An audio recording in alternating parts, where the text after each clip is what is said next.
Hey everybody, and welcome back to the Deserts of Karak and to the channel, I guess it's called. This is going to be a game from the 2v2 league here. Kharakid Ice Cream really, what's the word for this? Doing the rounds, playing a lot of games, and I think that is very cool. Going to be playing once again against the Unbound. I think that's a theme we're going to see rather often because it's just a lot easier to set up games as them. Oh no, I don't have the replay viewer mod installed. We'll just go without it for this one. We can still see what they're researching, it's just that we can't see the... That's kind of loud, isn't it? We just can't see the view bubbles as well. That's alright though. So down here, of course, should need no introduction at this point. They've been playing a lot of games. It's going to be Cow of Schmau and Frosty Teeth as Kharakid Ice Cream. And you know what that means. Big shout out to the corporate sponsor. Yeah, you get the idea. And then up here we got the Unbound, and it's going to be BlueBoo playing as the Con-F and Mazrym playing as the Coalition, which I think is going to be a pretty fun matchup to see. Mazrym, I think, is a Soban main. I'm not even really sure. He plays Coalition a lot too, so that's obviously not really too unexpected. He'll be in our tournament tomorrow, right? Yeah, I think he will. Fun player to play with. He's collecting a big list of build orders that he wants to share with people, so that's going to be really cool. And certainly very much appreciated. And the map is going to be Tight End Passage. And if you turn off Review All for a second here, you can see... No, you can't, because it's freaking Tight End Passage, never mind. But this map is very narrow.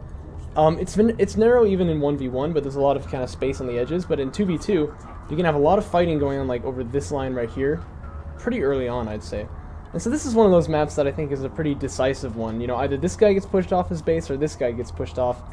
There's not really much room for a question as to, like, who's kind of winning. Unless, that is, both teams don't go for a very eco start, but that's normally what we would expect to see. We will have to see how things do end up developing, but that's kind of my thoughts on the map as a 2v2 map. And I think I like it more than in 1v1. I think in 2v2 it's actually just fine, except for the fact that there's certain hills like this one that are actually see-through. You wouldn't know it, but you can shoot units that are parked behind this hill. It's just kind of weird that way, but that's alright. Eventually you learn where all these hills are, these phantom hills, and you can kind of like compensate for them, but it's pretty annoying, to be honest. Some blast drones from BlueBoo here. Not even going to kill the one sand skimmer. Mazrym sets up a turret, which is going to be much more effective. But Blue definitely should not be trading blast drones for sand skimmers at all, like, you know, one-on-one like that, let alone actually not even getting the kill on him. However, he does have a lot of momentum here. He's got quite a lot of units. Cow Schmau has been stacking, whoa, a few too many CUs, let's just say. He should click on refiner mode at this point, I would say. Which he can do because, you know, assault ship fabrication's on the way, so he'll be fine. Actually, probably fleet capacity 45 a little bit better at first. But definitely a bit of a float going on there, and I'm not exactly sure what the reason for that is. Mazrym's on 2 bases, Frosty Teeth is on 2 bases, but Blue and Cow is still not yet on that point. And I gotta say, Blue has got some value for it. His ally's gonna extract, essentially, off the back of this. He should be able to extract 2. He should probably just move his basement over there now that he's got the blast drones out already. And he has a lot of momentum with his production cruiser. If he wants to push in, he can hold his opponent off of his second. I'm not really sure what Cal has gotten in return for this. Second production cruiser on the way though, so maybe he's going for an assault ship push, but in that case it's going to be quite slow based on the floating. And Blue's going to back away once again. I don't really like this too much. I think when you trade, you know, the early economy for some momentum, obviously, you know, turning around, that removes this momentum. So you no longer have, you know, like a big threat on the board. There is some psychological aspect. Your opponent might still think he needs to keep himself covered or something like that, but normally I would just say you're kind of slowing yourself down that way. Well, Mazrym going to try to do some cheeky turret shenanigans. No, cheeky turret shenanigans. He's going to be circumvented by these sand skimmers right here, though, but this may mean that he gets to see the assault ship tech if he chooses to stay around, but I don't think he's going to. Blue going to come in here with the sand skimmers. He'll clean this up just fine. And I really would hope to see him push in at this point, but we'll have to see. One assault ship is out, though, actually, so I guess that does make things more difficult, doesn't it? Blue going to give respect to that assault ship. He's going to back away here, which is probably the right move. Those things are pretty nasty. He has enough to kill this, mind you, but he would take a lot of losses on the way, and if there's going to be more following it, there's really just no reason to do that. And my thoughts in this particular position are that the sand skimmers are not going to do much for you, so, you know, you might as well Railgun's in the field, by the way. You might as well keep him over here and see if you can do some harassment over there after the assault ships leave, since they're not going to do anything for you at home. But it looks like Sandskimmer's also going to head back home. And like I said, that's just a little unfortunate to see, because I feel like it's a bit of an opportunity wasted. But Refinery Mode is on the way. He'll get up onto a second base now. Now, Mazrym already looking like he could get onto... oh yeah, he's definitely on the Sieves for it. He could get onto another base sometime very soon. Like to see him do that, obviously. He's got the production upgrade as well, so he can spare the build time. But he's not making anything, which is a little bit unfortunate there. Here come the assault ships. There's going to have to be some kind of answer for this, and right now there are blast drones, that would do it. Because they will do a lot of damage to these armored ships. Although, actually, it's important to note, Armored Unit Defenses 1 is actually research, which makes a huge difference in that regard. Sandskimmer's going to dive up on top of them, but you know how that's going to end. Uh-oh, I don't like this idea. And look how much they're bunching up as well as they run around that side. They're just going to get massacred. Look how many blast drones. Insanity. And he is indeed going to go for it. He's going to run on top. He's going to get on top of all of them here, isn't he? But that was a lot of Sandskimmers to lose for that. I'm not sure if that's worth it. Takes away some momentum, I will say that. So Blue can definitely now upgrade to something like railguns maybe, which he's got the money for, but I don't know, that seemed a little gratuitous. And still seeing a big float from Cal, and I think we're still seeing a big float from, yeah, even a bigger float from Mazrym here. Who, like I said, should really be getting another support cruiser. I feel there's no reason not to. He may be influenced by like the idea of going on a two-base play here, but I mean, if you think about it, what's he gaining by not getting onto this base? Not really anything, right? He's not even producing anything at the moment, so I feel like that would just kind of, that's a little obviously the good move to make here, is if you can, you know, just go ahead and expand a little bit. And has Blue gone for tech choice? No, he still hasn't gone for tech choice. So he wants to hold off these assault ships with just Sandskimmers, really. Probably fortunate for him that his teammate is coming up here, because I don't know how well that would work out for him. A lot of rail spam coming out here from Frosted Teeth, though, and this is something that Saban are very good at. Their rails apparently are even cheaper than Coalition ones, and they're pretty nasty. So gotta have a good answer to that when that one hits. And this still isn't really an answer to the assault ships, I feel.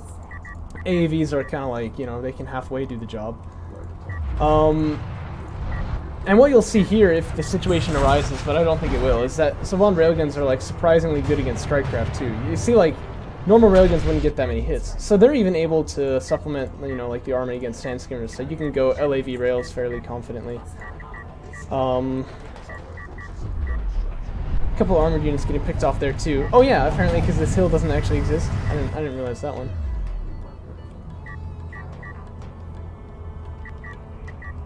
And it looks like Cal gonna mobilize his carrier, perhaps. Not entirely sure about this move here.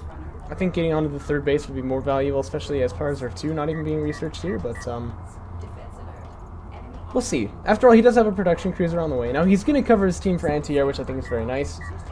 And these assault ships here are gonna find a very nice engagement with the AAVs. That is one that they should win. Sandskimmers shooting at each other over here, but it looks like the green team is going to take the better of that fight. Now there's so many railguns here that this carrier, honestly, I think is kind of in danger. But it looks like they're going to go after Mazryms instead, which is also kind of in danger. Now this one's got a lot of power in it too, which does make it a bit more of a juicy target here. Destroy the darn thing before it grows any larger, isn't that what they say in Half-Life? And I'm not sure if he's gonna... Yeah, I think he's gonna die right here. Oh no, chase this! Don't you dare let this thing get away. It's worth losing all of these railguns to kill that carrier, man. You gotta chase that thing.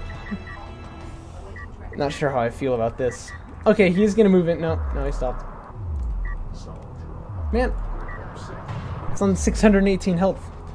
If you do not kill that, I'm gonna be very mad. Kawashima, meanwhile, building up a couple of interceptors. Just now getting onto his third base over here. And Frosty's been on a third for a little while. I wasn't really watching, but it's been some time, I believe. So it looks to me like the green team here, Kharakid Ice Cream, has really got just kind of a convincing edge here. I don't think there's any way they could really give this one up.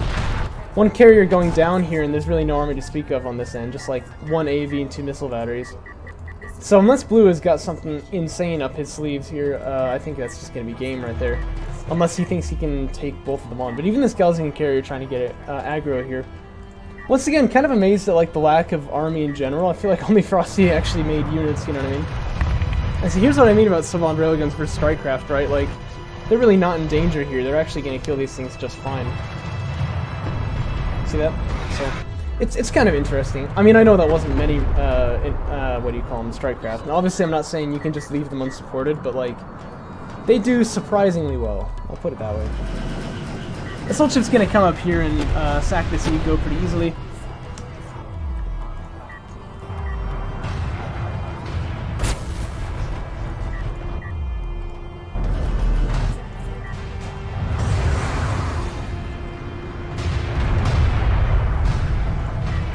And I think, you know, the guidance I would give to all the players in this match is basically just like, don't work on things unless they're going to aid you in some way, right?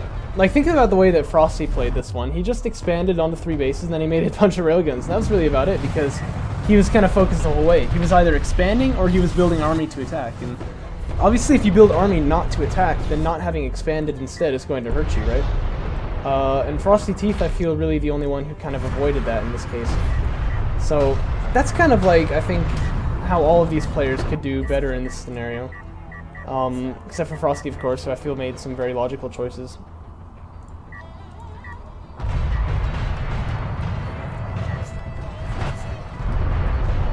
And he is going to be reaping the rewards thereof. This guy, for instance, is a freaking commander. Conf carrier going to do its best to hold these things off. There's like 2 heavy railguns. That's obviously not going to be enough. And this thing, rather squishy. Even this missile battery can do like significant damage to it, I feel.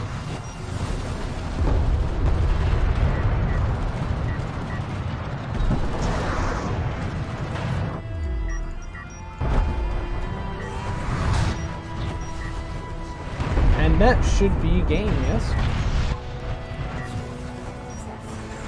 Yeah, I take it back. The missile battery does nothing, but... In case you're wondering, armor is 20 times as effective against missile batteries as it is against railguns. That's the reason why they don't do anything there. There you go. There was another game played by Kharakid Ice Cream recently, so I'm going to go ahead and cast that one too. Hope you enjoyed it. I always do enjoy casting these 2v2 League games. And I hope to see you again soon. Yes.